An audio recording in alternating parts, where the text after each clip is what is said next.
গুরুতর ব্রেন ইনজুরিতে আক্রান্ত তাফিদা রাকিবের চিকিৎসা থেকে অনুপ্রাণিত হয়ে অসহায় মানুষ ও শিশুদের পাশে দাঁড়াতে চায় তাফিদা রাকিব ফাউন্ডেশন। ইস্ট লন্ডনে ফান্ড রেইজিং ডিনারের আয়োজনে স্বতঃস্ফূর্তভাবে অংশ নেন কমিউনিটির বিভিন্ন শ্রেণী পেশার মানুষ।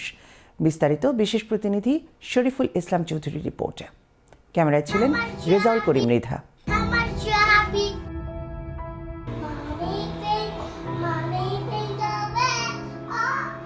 গুরুতর ব্রেন ইনজুরিতে আক্রান্ত আলোচিত ব্রিটিশ বাংলাদেশি শিশু তাফিদা রাকিবের চিকিৎসা নিয়ে বিশ্বব্যাপী যে সহানুভূতি ও সহায়তা পাওয়া গেছে, তারই ধারাবাহিকতায় এই ফাউন্ডেশন এখন হাজারো অসুস্থ মানুষ ও অসহায় শিশুদের পাশে দাঁড়াতে চায়।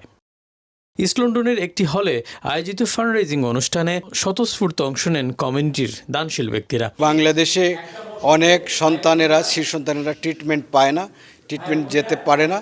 যেহেতু আমি যদি একটি ট্রিটমেন্টের জন্য একটি মানুষের যদি কাজে লাগতে তাহলে নিজেকে মনে করব যে আমার দায়িত্ব আমি পালন করেছি। এই জন্য সবাইকে আমি উদাত্ত আহ্বান জানাবো, সবাই যেন যার যার অবস্থান থেকে এগিয়ে আসেন। একটা অপরচুনিটি আছে, তারা রিয়েলি এটা ক্যাম্পটা করবা। আর একটা অ্যামাউন্ট আমি যদি দিইতে হয়তো মনে করি আমার অ্যামাউন্ট আমার হাত ফান্ড থাকি বা কমলো বা আমার ব্যক্তিগত থাকি বা আমার ফ্যামিলি থাকি গেল। খুব বেশি খারাপ লাগছে না। আমাদেরও তো বাচ্চা আছে, আমার নিজেরও 3টা বাচ্চা আছে। আর প্রতিটা বাচ্চার একটা ডিজার্ভ করে যেটা ট্রিটমেন্টটা পায়। স্পেশালি আমরা এই দেশে আছি, NHS অনেক হেল্প করতেছে, কিন্তু অনেক সময় আছে আপনার এই ধরনের ব্যয়বহুল ট্রিটমেন্ট অনেক সময় সম্ভব হয় না, একটা লিমিটেশন আছে NHS। তো আমাদের কমিউনিটিতে এই ধরনের অর্গানাইজেশন এগিয়ে আসা, এই যে কমিউনিটিকে সাপোর্ট করে, তাফিদা অ্যাজ অ্যান এক্সাম্পল। টিউবওয়েল নাই 100 বছর ধরে যদি একটা ফ্যামিলি ওখানে কোনোদিন পানিই খায় না টিউবওয়েলের, এটা আমাকে খুবই অবাক করেছে। এই ধরনের তথ্য আমার জীবনে জানা ছিল না। যদিও আমরা অনেক আধুনিক জীবনযাপন করছি বা বাংলাদেশে আমার 27 বছর বয়সও আমি শুনিনি, তো এইটা আমাকে খুব অবাক করেছে। যদি এই তথ্য সত্য হয় তাহলে আমাদের অনেক কিছুই করার আছে। তো সেই পার্সপেক্টিভ থেকে আমার এই ডোনেশন আমাকে এটা টাচ করছে, সেজন্যই করা। তাফিদা রাকিব ফাউন্ডেশনের ব্যতিক্রমী ও কল্যাণমূলক কাজের ভূয়সী প্রশংসা করেন কমিউনিটির বিশিষ্টজনেরা। ফাউন্ডেশনে চাইরা, তাফিদার আম্মায় চাইরা, আমরা চাইরাম যে একটা আইন ওভাবে খরা হইতো যে সরকারে কোনো বাচ্চার লাস্ট টাইমে মেশিন অফ করার আগে ফ্যামিলির ফুল কনসার্ন নেওয়ার পরে অফ করতো মেশিন, তখন যে বাচ্চার জীবন তাদের এত ডিসিশন থাকতো না, আল্লাহর কাছে ডিসিশন থাকবো। আমরা ভুলেই গিয়েছি যে আমাদের বাংলাদেশে কত মানুষ, কত বাচ্চা চিকিৎসার অভাবে মারা যাচ্ছে, বিশুদ্ধ পানির অভাবে তারা মারা যাচ্ছে। সো এই যে ব্যাপারটা আমি আজকে যখন দেখলাম, এটা আমাকে আসলে খুবই হার্ট করেছে, আমার একদম আমার হৃদয় ছুঁয়ে গিয়েছে।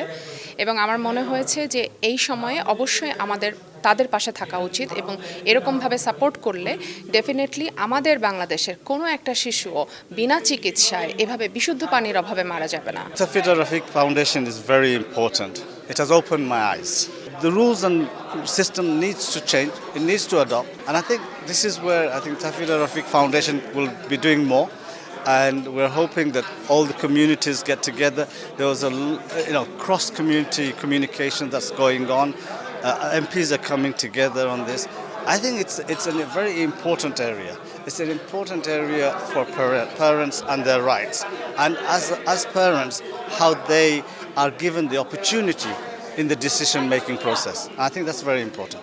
বাংলাদেশের অসহায় মানুষের সহায়তায় অনুষ্ঠানে তুলে ধরা হয় দরিদ্র রোগীদের জন্য বিশেষ মেডিকেল সাপোর্ট, শিশুদের বিশুদ্ধ পানির ব্যবস্থা সহ বিভিন্ন প্রজেক্ট। অসহায় মানুষদের পাশে দাঁড়াতে সবাইকে এগিয়ে আসার আহ্বান আয়োজকদের। অনুষ্ঠানটা আলহামদুলিল্লাহ ভেরি সাকসেসফুল হয়েছে, এবং আমরা আসলে টার্গেটেড পিপলকে ইনভাইট করেছি, বাট এটা মানে না যে আমরা আরও ইনভাইট করবো না। আশা করতেছি আমাদের নেক্সট ইভেন্ট যেটা হচ্ছে কি 28 of রমজান 16 তারিখে মে মাসের, যে আমরা চ্যানেলে আছে একটা বড় ফান্ডরাইজিং প্রোগ্রাম করবো ইনশাল্লাহ।